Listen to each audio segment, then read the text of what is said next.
Today's podcast was recorded in a busy area. Background noise will occur.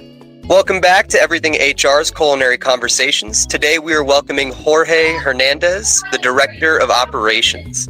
The goal of the Culinary Conversation is to speak with leaders in the restaurant world to discuss the hardships and successes they have overcome in growing their business. Jorge has worn many hats throughout his impressive career, from working as the Director of Operations for 3 Generation Management to serving as the Vice President of Operations at New England Foods. His expertise spans multiple high-profile roles, including Director of Operations for FF&G, the Regional Director of Burger King, and even working with McDonald's Corporation as a business consultant in Mexico City, ultimately rising to the Director of Operations. Jorge's specialty is leading teams, improving performance, and boosting employee morale through strategic training programs. Jorge, great to have you here. Thank you. Thanks so much. Excited to be here.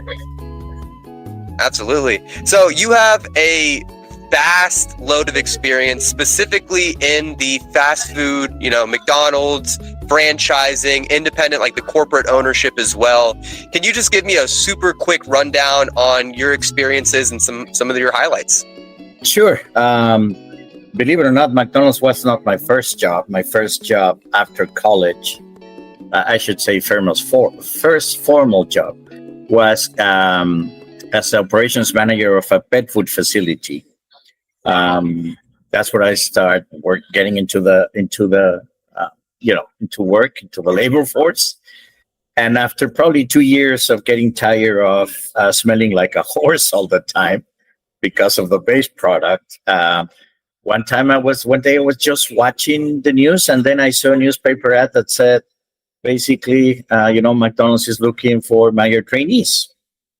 So more of a curiosity, I called, I did my interview, and I worked for 3 days in the restaurant, and I was thinking, these guys are never going to call me. I have zero experience of the restaurant business. And there was actually one question that the owner-operator of the organization that I was going to join, first operator down in Mexico, the country. His name is Saul Khan. Great guy. I think that guy probably built a very good organization, and he honestly, he gave me at least the foundation and a lot of working culture, if you can say. So I'm very thankful for him. But next thing, so we're doing the interview, and then there was a girl cleaning the table, and he asked me, "Is that table clean?" Said, "Well, let me go and look at it," and I was looking, putting my hand and going underneath and everything. I said, "Yes, it looks clean." And he said, "No, because when you're cleaning a table in a restaurant, you should always clean like the 2 inches underneath the actually base of the table, because that's when people stop their gums." So that thing to that day, I still live with it, because it was so for me, it was so powerful that up to this day I do it that way. So after that, I thought I was not going to get in. Long story short, they called me, made me a job offer. I accepted. I started working as a trainee, then moved to different assistant manager roles. I got my first restaurant back in as a restaurant manager in 1989. Became a supervisor in 1990. I ended up with this gentleman. The company name was Sistemas de Alimentos Rápidos. Still remember. And I was asked to join the corporation then. So I started in the corporation, Mexico City corporate office. As a business consultant, promoted to operations manager, director of operations. And one day I was we have a big corporate visit in Mexico. And one of the VPs of the Latin America group tell me, "Hey, why don't we go together to this dinner?" So I accepted. I went with him, and he offered me a job to come here to the U.S. And at the beginning, I have a lot of questions, because, how are we going to do it? I've never left Mexico City. So it was a whole new adventure. And thanks to my wife, I need to give her a lot of credit for that. She was the one that pushed me and said, "No, don't be don't be a fool. Let's go there, And so we make the big move. And when I say I need to give her a lot of credit, I'm serious, because I didn't put a box together for the moving, because I was in between jobs, right? So she was the one that packed the whole house. And so we moved here, long story short, and I worked for the Latin America group, McDonald's, for 7 years. I was in charge of the South Latin America division, and then the Caribbean, going back and forth between those two. And in 2012, they asked me to join the US business. So I started as an accelerated development program. That was back in the restaurants, still living after leaving the dream of being in a corporate job. I was back into the restaurant. So I did everything. I did overnights, I did maintenance, I worked the grill, I worked dressing board, so forth.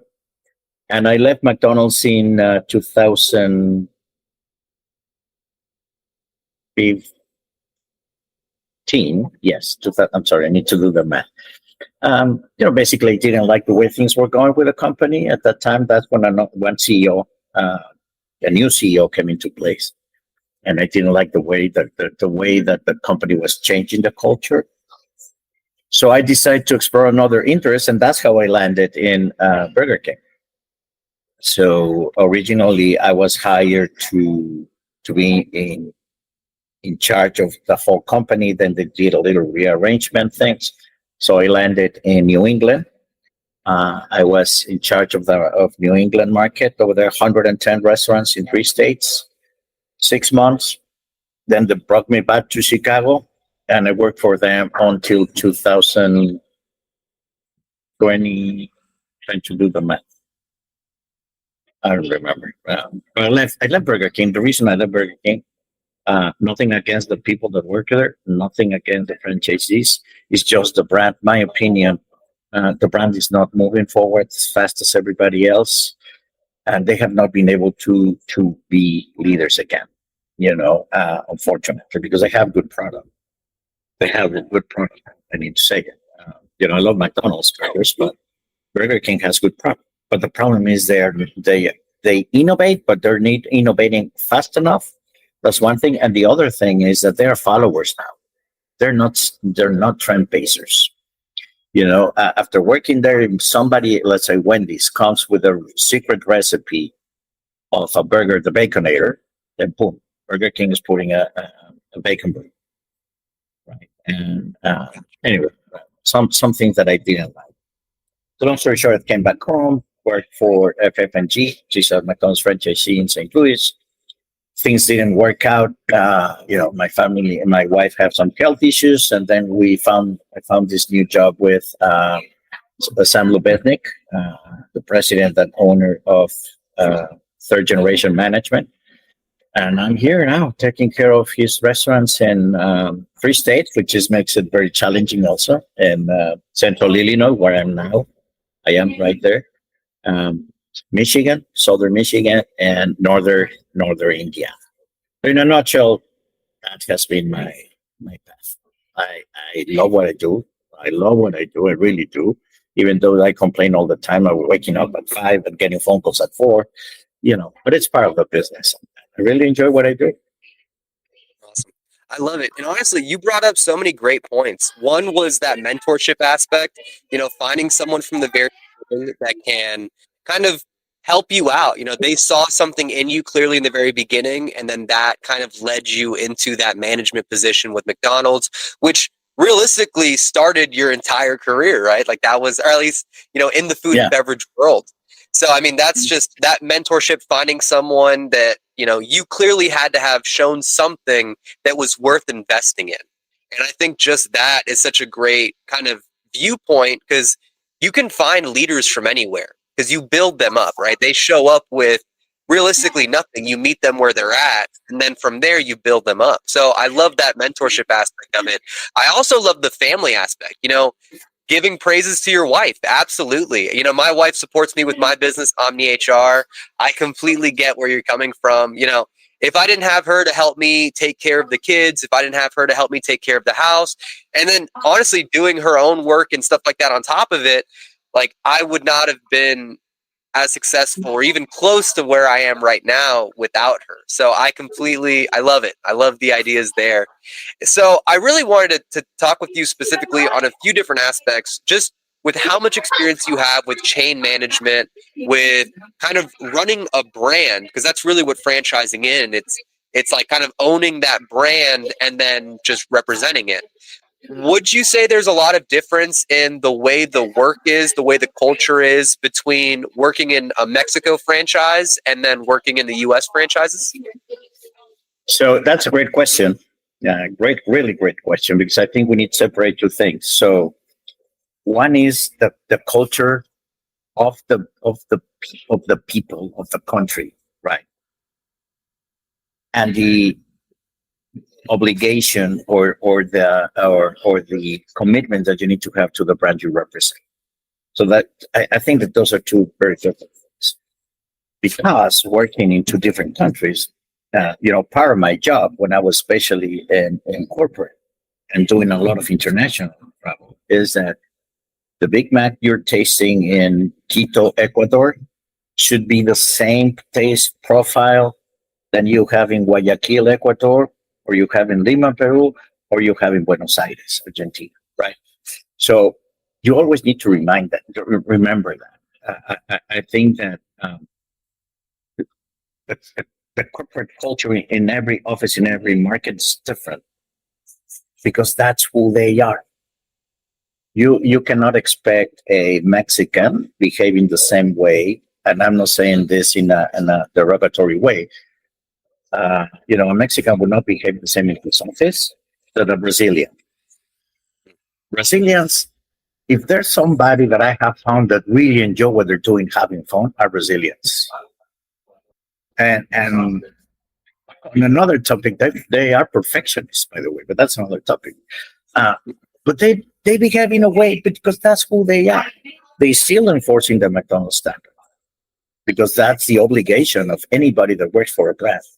You're a brand ambassador. You're a brand ambassador. So your first job and your most important job is to make sure that there's nothing happening that will hurt the brand. That's the number one thing. So I think that once you understand how to separate the two behaviors, you're in a good place. And the cool part is you're still part of the family. You're still part of the family. I mean, if you go to the worldwide conventions, so I have been into two worldwide conventions with two different brands, one with Burger King, one with McDonald's, a completely different setup. But you see people from Europe, you see people from the US, you see people from everywhere around the world. And they still love what they do, which is they work for the brand, or they work as a franchisee of the brand, or they work as a vendor, supplier of that brand. So I think that corporate culture is one thing, and that's why every company, my opinion, should have their own set of mission, vision, and values. And part of everybody that works in around that brand should have the same mission, vision, and values. Apply it to every single day you do at work. And and you go to an office and you say hi, and there are people, like if you go to in Argentina, first time I went there and my first visit, some of the guys, came, hugged me, and give me a kiss. So at the beginning I said, what the heck's going on? Until the director of operations told me, no, dude, don't take it wrong. Here in Argentina, men kiss men on the cheek. Okay, fine. They can kiss me as much as they want, yeah. And in I want to say in Ecuador, they're very respectful, right? So it's a handshake. Venezuelans, same thing. They're huggers. So once you understand that, you're able to understand how well the brand has been adapted to those countries, if you can say. Because yes, there's still brand values, right? For sure they should have, but there's also a part of culture that is embedded into those that culture that make it unique. Yes, we still sell Big Macs, we still sell Egg McMuffins, but the way it's done, even though there's same procedures, and that's the reason it's called standards. You need to follow the standard to the T and so forth. Everybody is able to put like a new different touch on what they do. So again, great question, and I think I expanded too much. But I think you need to understand the country where you're doing business and the corporate or the brand culture. And what I have seen is it might sound a little cheesy, but there's a point that both of them merge, and when that happens, man, all things go beautiful. All things go That is beautiful. awesome. I love it. I absolutely love it. And I completely agree with you. And I really, really like how you broke that down, because you're absolutely right. Culture is super, super unique. And I talk about culture all the time here on this podcast. And the way that you split it up is you have your geographical culture, which is the customs, which is kind of the personality of the nation itself or of the geographical location. And this could be as like minute as, the city of St. Louis isn't that far from the city of Chicago, but they are completely different in the way they act, absolutely, things like that.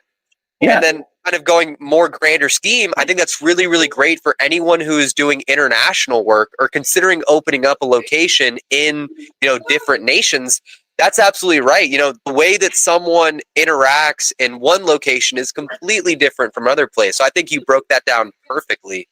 And if someone was trying to jump into kind of the international business game, what would kind of be the best way to handle that? I think one thing that McDonald's does extremely well is the buy-in. Like you said, having the company vision, the goals, the mission. Like that's why McDonald's, in my opinion at least, is so massive, is that it's such a strong brand built from like wins. Like it's not just, we say we're great or we say we're the best. Like they have something that people buy into. Like they buy into the idea of McDonald's. And that's why you have such great brand representation all over the world. Like the quality control has to be there. The supply chain management has to be there. The culture has to be there. The buy-in has to be there. Like there's so much that goes into it. So someone trying to jump into, the international space, like high level, what would you recommend? Like, what should they do tactically to jump into that field? It's very interesting what you're saying, because it applies to different type of situation. I remember going over the phone with a couple of gentlemen, some investors that were planning to put a barbecue business in Mexico City. Or no, excuse me, the other way around. There were investors in Mexico that were trying to open a barbecue chain here in the U.S.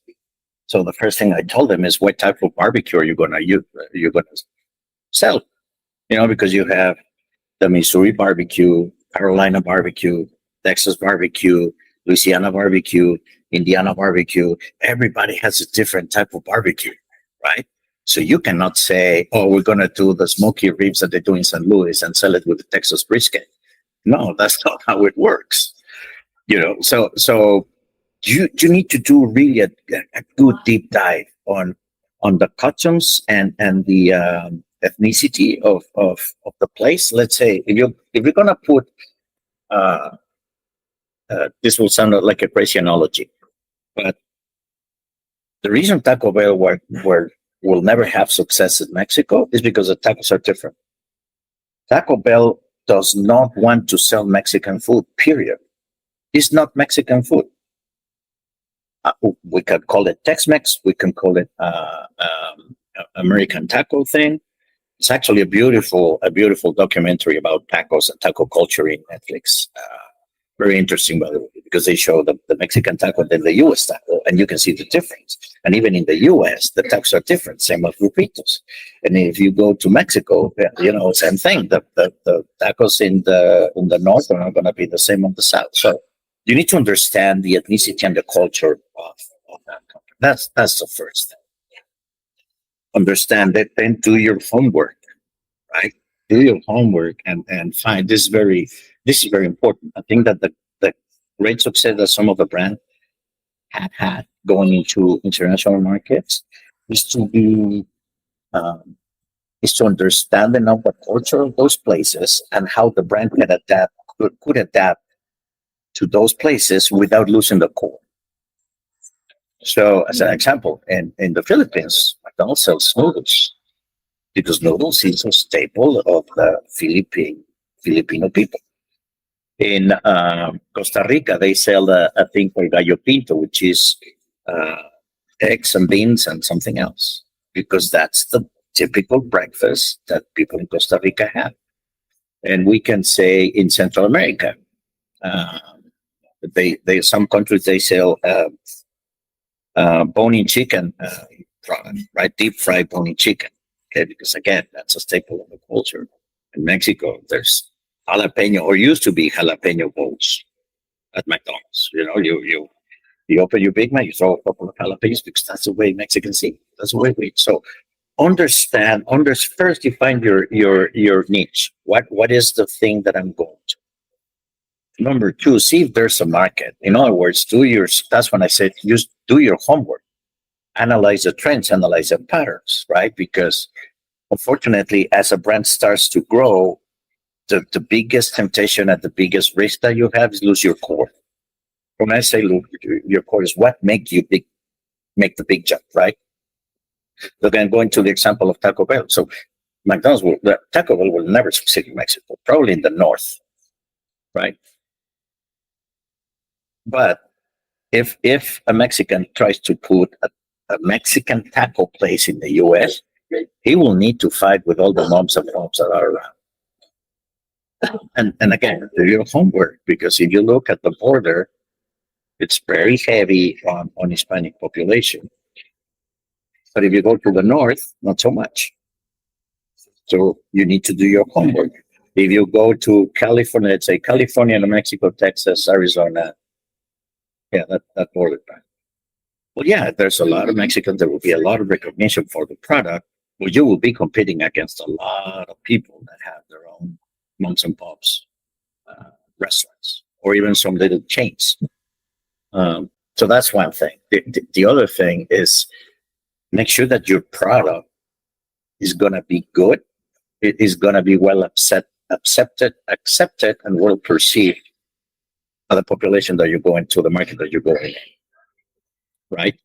Because believe it or not, people want to have their Big Macs in Singapore the same way they like to have their bone-in chicken. That's another market that has bone-in chicken. Yes, they have the Big Mac, but they also want to have their, if you go to Germany, to McDonald's, then okay, your wife will be having the Big Mac. Well, not my wife, she will be having a salad, but I will probably be having my bratwurst. That's part of the culture. And if you're in Spain, you can have a bowl of gazpacho soup, while eating a Big Mac. So there's a tropicalization. That's the word I was looking for. There's a tropicalization that needs to happen, but you need to be very careful in a way to make it just unique to that place. But on the same token, make it still brand with brand relevance. It needs to be a brand relevance on those things. So even in areas, McDonald's, as you know, it's like this with Coke, right? We're married, we're twin brothers from the hip, and all of those things. But one of the things they do is that, is respect that area that the customers are used to. Like, so in the Michigan restaurants, you have one type of soft drink, then you don't have across the border from Indiana, that you don't have in Illinois. And another example, there are specific products in one state that will not be in one state, or in one city from another city. You need to respect that part. The culture and the costumes of the population are very important. And that's part of the homework that you need to do. You need to do a lot of research. It's possible, yes. I don't disagree with that. I was talking to a friend that had this wonderful idea of, doing pastas and sauces and said that. So I told him, that's a great idea, but have you gone to Fasolis? Fasolis is doing that already. So I think that the challenge is to be unique in a way. When you're going to a market, you need to be unique. What is the one thing that is going to separate you from the competition? So I'm sorry, I expanded a lot, but I think I that love it. do your homework. That would be do your homework. Do your homework. Make sure that people will accept the product. If you're a big company, do your focus groups to see, serve them your product to see if there's well accepted. Don't think that the name is going to do everything. That's part of the role. But, if you see a restaurant, let's use another brand, Subway. Probably if you go to Subway and no, that's a good one. I'm sorry. Let me take another step back. So, in Argentina, the name for the same. In Mexico, the name of the product in Argentina known as dulce de leche is an insult for Argentinians. Mm. Okay, an insult. I mean, if you say that out loud, probably they will say, "Dude, don't say that anymore." But if you say it again, they're going to punch you in the face. So it's a small, simple example, but those are the things that you need to find out. How much acceptance they have, because the meaning is different. My wife works as a translator, so one of the things she was telling me, I think I found that fascinating, is that sometimes you need to translate in something that is called neutral Spanish or neutral language, because you can say banana is called banana in some countries, guineo in another countries, and plátano in another countries. So which word do you use to make people understand that you're talking about the same thing? So all of those things, you really need to do a deep dive in when you try to expand international, and what are the things? What is your target market, and what are the habits of that target market? Even in the same city, different segments will have different behaviors. So you really need to do a deep dive. It's not. Personally, I think that's those days of build it, open the doors, and they will come. Long gone. Long gone. I think you need to do your homework. If you're going to sell Vietnamese pho, if you're going to sell, Argentinian asado, and you just put the name and open the door. No, those are gone. Plus, you have all these, what they call it, Asian fusion, which is basically they get you Chinese, sushi, and Vietnamese in the same place. Or Latin fusion, same thing. You can get yuca frita, you can get a Cuban sandwich, and you can have some tacos. So that is changing a lot, right? So find your niche, do your homework, do some study. That's all. I don't think personally that just the name of the brand is going to take you, all over the place. I expanded a lot. I'm sorry. No. Like I said, that's exactly what we're looking for here. And I think that the way you broke it down was actually super tactile. Like that's a way that people can actionably identify, like you said, do the homework, see what they got to do. And you're absolutely right. The geography is so important because you've got the culture that is core to that group, and then you go more granular, more into it. And then that city, that street is different from, 3 streets down or the block over. Like, yeah, everything is so granular, and doing that research, I think, is such great advice, because realistically, that's the research you need to do anyways. Like, even in your own, if you're opening a restaurant in your own hometown, you need to do the same research as if you were going to go international, because you have to use the lens, like the perception of someone else. Because, what is my target market? How am I going to market it to them? What is my special sauce, or what is my special kind of give? What is my value proposition that makes me unique, makes me stand out? Because you're right, brand recognition nowadays, that helps you if for lazy marketers kind of thing, where like, I'll drive down the road, I've got McDonald's, Taco Bell, Raising Cane's, Subway. I know what these places taste like, so I might pick very quickly. So very, very large scale, having that brand recognition, completely get it. But if you don't have that big name, like you need to push and you need to do your research. You need to make yourself special. You need to get word of mouth built up and have that conversation going out. So I love it. The way that you broke it down, I completely love it. Don't apologize. Awesome. And then one thing that I think the McDonald's and other like really large organizations do super, super well is quality control. Can you break down what exactly is the supply chain management like? Like how is it that I can go to Japan and have the same, like you said, Big Mac as if I was in, Britain, or the same exact one as if I was in, Puerto Rico? Like, what's the process there? So I'm gonna talk about one of my mentors. Because it's a long story. We go back in time a lot. Name is JC Gonzalez Mendez. And he was the president of Supply Chain USA at a point in time. Okay. And then I worked with him a couple of times. I work here in the US for him, and in Mexico, same thing for him. But his area of expertise was supply chain. And one of the things that I asked him is, how can you do it? And he said, one time he responded to me, you won't believe how many times I travel to a market with the samples of the Big Mac sauce and the ketchup and the mustard and everything, samples, and start delivering the vendors. Because usually, I might be wrong, but I remember, and again, at the beginning of my career, seeing, all these McDonald's guys going to the restaurant, and we were just serving them food or put ketchup in little cups or 5 different types of ketchup, and they were doing evaluations on that. So they put the let's say the core sample, and they were comparing to them.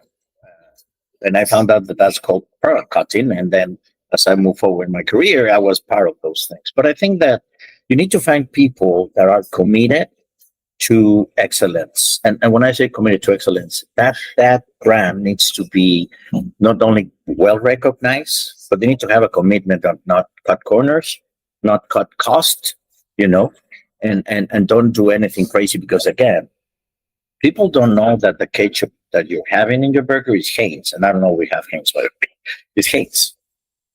It's a McDonald's ketchup. Period. It's McDonald's ketchup.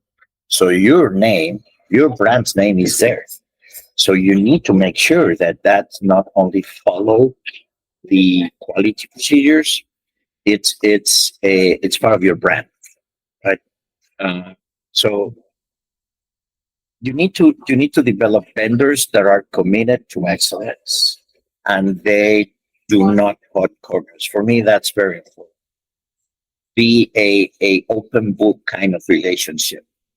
And when I say open book, it's not financial thing. I'm saying, the way you produce things, the standards of quality, the standards of cleanliness, hygiene, food safety, and so forth.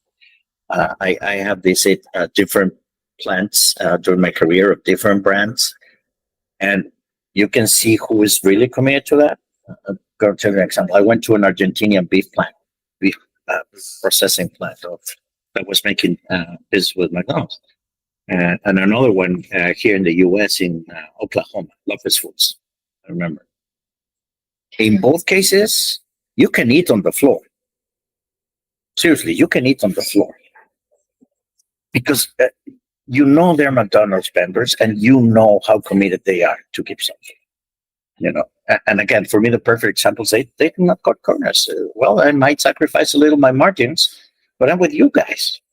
I'm with the brand. And that helps them and helps you. So it's a very long process. It's a very tedious process. It's a lot of try and error. But I think that once you get it correct, man, it's beautiful, because you have people committed to the brand. Well, it helps you for going through some marketing efforts, right? Because if you say, hey, McDonald's can say, hey, I use making this up, okay? But we're using this type of bond, this vendor that everybody knows, well recognized brand, is also using McDonald's. That's a big boost for them and for you because it's a brand they can trust. General population can trust. It's a trust brand. But you need to be, I think that the process starts with a commitment on the vendor because sometimes, and again, going to McDonald's, keeping their standards, the investments that the facility needs to do are huge. And I remember that when there are brands that when they're producing McDonald's things, they change completely. The personnel and the way they produce things, they clean everything. They have a dedicated line of use for McDonald's products. So it's a true commitment to excellence, I should say. McDonald's worded it very well a while ago, and I can't remember who was it when they said that it's a three-legged stool.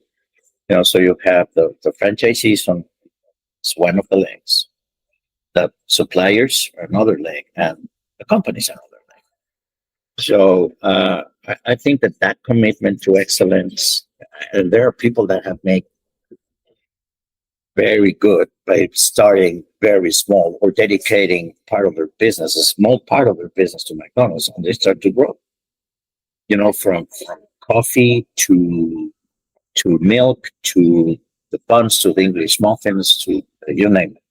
And they are different when the market is the size, let's say, of the U.S., which is still the largest market. They're different plants and different brands, but you don't know it. You just get your box that says McDonald's beef. That's the picture you use. So it's and again, a lot of this comes from the things that JC Gonzalez Mendez have told me. Like negotiating with when McDonald's changed the Happy Meal and we started doing the apple slices. There was a point that they were reevaluating, and I might not have all the details of the story correctly, so I apologize for that. But according to the initial numbers, McDonald's were going to take over basically the whole production or a big chunk of the U.S. production of apples, just by the numbers. Okay, and again, I might not get it the exact way, but that's what I remember. So you need to have those commitment with the vendors. Keep on with the quality. In some cases, doing a larger investment. Especially for quality and for standards. That I think that it's very important. Just trust that if you have a problem, just grab the phone and call them and say, "Hey, I found this. Out of standard." You report it. I don't know. It's. I haven't seen vendors so committed to the quality of the product they're giving. And yes, it might be a little BS because I work for McDonald's, but yes, for me, the vendors are what I have seen. Once they have this marriage or this relationship with the vendors, it's just great. And I think that McDonald's has the best relationship with their vendors. Long story, and again, internationally, the same thing. You go, and this is about JC. When JC was traveling, he was literally finding people to develop products. Which one is the one that makes the flavors? I can't remember. But it's, you go there and said, okay, this is my strawberry syrup, chocolate syrup, vanilla syrup. Can you replicate that? Oh yeah, easy peasy. Okay, let's try it. Well, let's do it. And if they don't pass the cut, they don't pass the cut. So that commitment to excellence, I think, is very valuable. Gotcha. That's awesome. And I think that's really, really unique specifically to McDonald's. I mean, I know that a lot of other brands do it, but as far as having such a wide grip kind of on the world fast food chain, I think McDonald's is pretty much number one. But yeah, so the vendors themselves, that's where it really comes into. And I think the way that you laid it out is really, really interesting. So it's keeping them to a higher standard. So first off, vetting them, making sure that they're the kind of person that you can work with.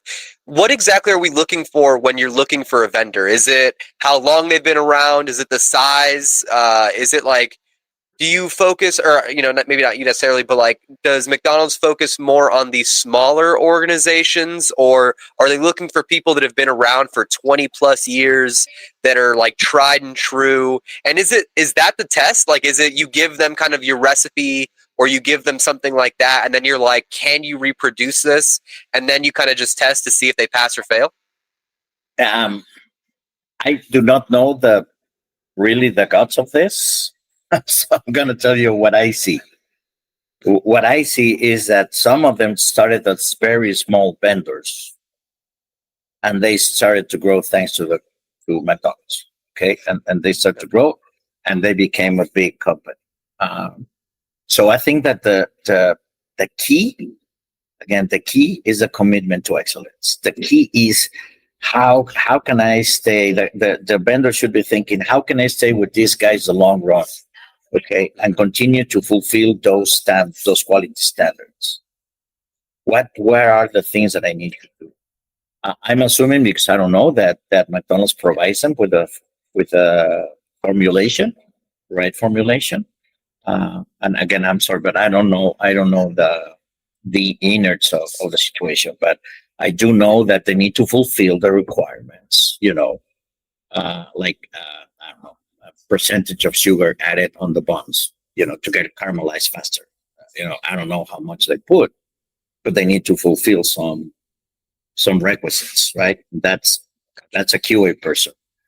I can see it when you do the product cutting. Yes, if it caramelized well or not, is retention, is the heat being retained properly on the bun, things like that. Yes, I can, but I don't know the innards. I'm assuming, yes, the QA people for the supply chain have a QA department that I'm assuming they run constant tests on those products to make sure that everybody stays in line and in between parameters. Awesome. Yeah, no, absolutely. And I like the way that you said that, like, the excellence is above all. You could be a small company, you could be a large company, you could have experience, you could be reasonably newer. But what matters is, do we believe, like, can we have the faith that you will really treat this with as much effort and as much care as it really needs to succeed? I think that's really powerful. Like, a lot of people that might be watching this podcast might have issues finding a vendor, or might be worried about choosing the wrong one. So I think that just putting that as the frame, like, is success what we're shooting for? Do I believe this person wants that same success, that same level? I think that's a great way to put it. I will add to now the social responsibility portion. I think that things have changed, and now there has to be a big social responsibility attached to any of our vendors. And again, you need to put your money where your mouth is. You cannot be talking about McDonald's or any brand being helpful to the environment if the vendor that makes the wraps for the sandwiches is taking a lot of paper produced, or the base of the product that's coming from rainforests being devastated in Brazil. So I think that nowadays that is very important also. Range-free chickens and all of those things. You need to really put your money into that. It's going to get more expensive, yes, but it's also it's making a commitment to the way not the way the things are now. What for the population is important now. I don't know if I said it right. English is still my second language, so sometimes but if you're saying, hey, we're a company socially responsible, then put your money where your mouth is. Do the investment and take the hit with the cost, because it's wrong to pass all the cost to the customer. Sometimes you need to take a hit, and this is me, Jorge, talking. Okay, this is me. Yeah. So if you're saying I'm committed to have range-free chicken, man, you need to stay with that commitment, and you need to fulfill it, because nowadays, for the population, the general population, that is very important. I see it with my kids. I have a 30-year-old, a 29-year-old, and a 26-year-old. And you better get your facts together because they're very politicized. So they have their way to think. One of my daughters do not go to eat too big restaurants or big brand names. She go to the local moms and pops. So it's an example. So you need to adapt on how the things are changing. And so be social responsible will be a very important part of picking a supplier. That's a great point. And I think that's something that I certainly don't really consider when looking at a vendor, but I think that's actually a great point and something that really we should be considering is that they are also representing your brand. So even if they don't have the logo, even if they don't, because you're pulling your specific supply from them, they then also represent the bigger brand. And Correct. I completely get it. And that's also kind of reverse as well. So if the supply chain, or if the vendor is also very, very pro, being positive for the environment, having that, low carbon emissions, whatever, but then the actual brand itself, like maybe the company that they're supplying, maybe they don't necessarily believe as much in it. Making sure that you guys agree with each other and believe in the same focus, I think that's an excellent point. All right, I got one last question for you, and I would like to know if you had one piece of advice, one really, really core thing that someone that is either brand new to starting a restaurant or a veteran who is currently in it, what would you recommend for them to do with their restaurant to make sure that they have the highest chance to succeed? You're putting me in a very hard spot. This is a great question, and unfortunately, it is not an easy question because you see a lot of restaurants going in and then fail and then close down. I think it's probably one of the industries with more, turnover rate, if you can call it that way, unfortunately. And then one business starts to thrive and then they die the next day. So a great question. My advice to them will be, besides doing your homework, find your niche, right? Stick to your niche. Don't try to experiment. I mean, if you're gonna be a burger place, commit yourself to be the best burger place in the town.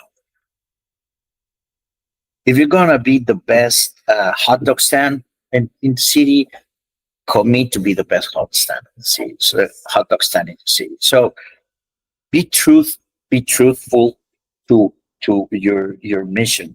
Your vision. What's your vision? I remember one time, another very, very smart person that I worked with, when he relayed the business vision. I was Jose Armario, which is now the CEO of Bojangles, I think. He once said, "My vision is to be the best place to eat and drink in Latin America, or McDonald's Latin America." That's my mission. So, I said, well, yeah, heck, it makes perfect sense. It makes perfect sense. So let's stay committed to that. Let's be the best place. And let's do everything, all your strategies, all your points and everything. Just drive it to it. That's what they call mission. And that's where I'm heading. So I need to do everything in my power to do that. And I'm going to stick to my guns until I get it. So be truthful. Stick to your project. Don't start trying things, please, because I have seen places that go from being gourmet tacos to start selling nachos and burgers. So now you're with all due respect to Chili's, but now you're Chili's, right? I love Chili's, by the way, nothing wrong. but it's a perfect example of mixing things. You can have a steak, you can have a bowl, you can have nachos, and you can have tacos. So what's identity? Well, I think that's key. Find who you want to be. Stick to your guns. Stay committed to your quality. It's another thing. I can see sometimes that they start cutting corners in order to, make it more profitable. And I know that it's very hard to say, well, it's like when you said we're going to sell 1 million burgers at $1, we're going to say $1 million burger. It's the same amount of money. But what is what you really want? Establish your vision, stick to your vision, and work toward that vision. Understand your market. Understand your market. Define what type of business you want to do. Don't change concepts. Again, if you're going to do international food like Denny's or I hope, it's fine. It's fine. It's okay. Stick to that.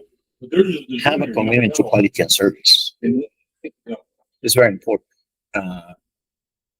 I remember growing up, my dad always go to places that he was well treated, not so much for the food, where he had a good, you know, he was very picky, by the way. So in the places that he was treated very well, that's the places that he would like to go.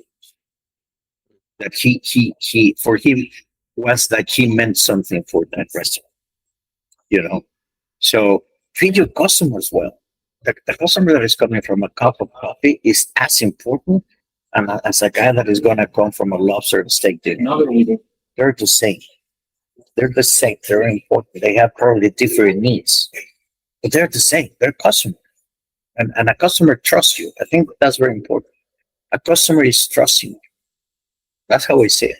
A customer is saying, hey, I'm going to put my money on you because you're going to get me my food, the food that I want, in a clean and safe environment. So understand your customer base, treat them well is very important. Unfortunately, nowadays with all this technology, you get upset if you don't get an answer in seconds.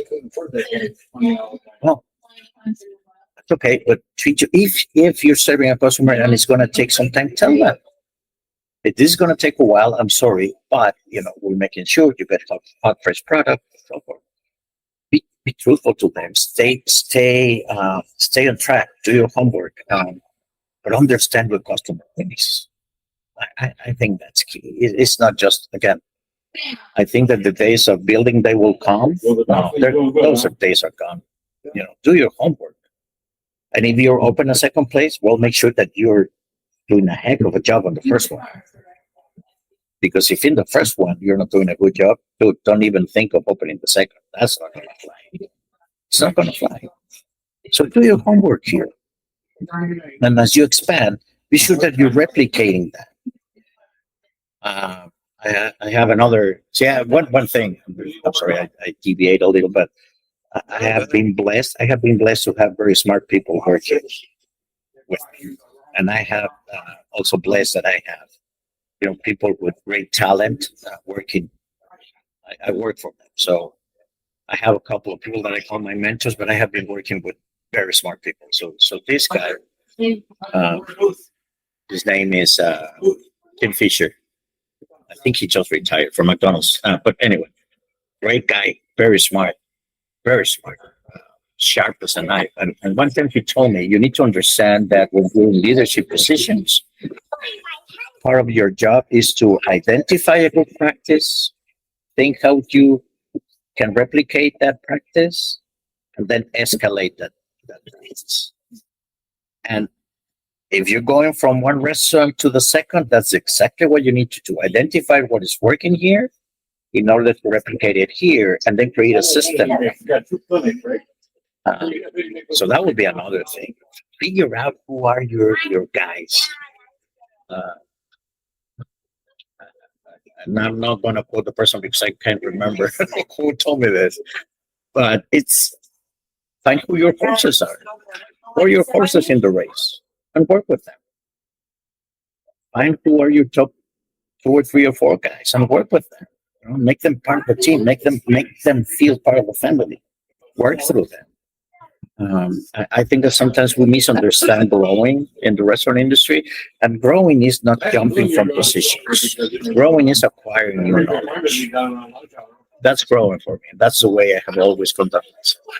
So grow by learning a new knowledge. If you are not very sharp on finance, learn something about finance. If you're not sharp about technology, try to learn about it. That's growth. That's growth. Doesn't mean that you want to be from being a manager to a CEO in 1 year. You could, but for me, growth is that just acquire new concepts, acquire new way of of looking at things. That's growth. You know, change the way you do business. That's growth. Even how to write an email the right way, and don't write an email like you're writing a text message. That's another story. That annoys me, by the way. But that's a different story. But you know, learn new things. That's growth. So never stop growing. There will be another thing. Never stop growing. Always start to grow. Reach, get a new skill. You know, if you're the owner, with the kitchen guys one day, they will thank you that. If you're one day in the line with them, instead of greeting customers, if you're in the back of the house working with them, they will thank you for that. Every peak hour, that's what I do. You know, I close my computer and I go work with them, helping whatever I can do to assist them. Why? Because I think that sometimes your team needs to know that you're with them. To do those things, talk to your customers. You know, customers are a wealth of knowledge, and they will tell you. This is what is very interesting about talking to customers. They will not sugarcoat it. They will say it as it is. So learn from them. You know, talk to your peers. Talk to your peers. Say, how do you do that? Like, I still have a good relationship with a couple of the team of Burger King. I still talk to them. There's nothing wrong. I mean, we're not covering sales or profits or, hey, I have this situation. What you would do in my case. Yeah. The other day, I was talking to a couple of guys on different teams that I have. One of them, Mexico. He says that I was crazy enough to hire him twice, which is true. And as a crew, and now the guy is a director of, I don't know what, in Subway, in the corporate office of Subway in Mexico. But I call him, say, hey, what makes you a successful supervisor? Tell me. I'm going to have a meeting with my team of supervisors. You were a very successful supervisor. What makes you a successful supervisor? And I talked to another guy that is also a director from another company. And said, hey, why make you a successful supervisor? So, keep expand your network. Expand your network. Also, that I think that's a great way to help yourself. Expand your network. Talk to your peers. Communicate up and down and lateral. You know, you might be stuck in a problem that other people already face it. So you talk to them, it'll be easier to solve it. So communication, stick to your guns, recognize your team, work with your people, be truthful. Jorge, demasiado gracias por hablando conmigo hoy. Thank you so much for speaking to me today. I really, really appreciate it. So much valuable information. If you stuck with us this long, I truly appreciate it. If you like the content, please rate the show. And if you're feeling a little crazy, maybe share it with someone.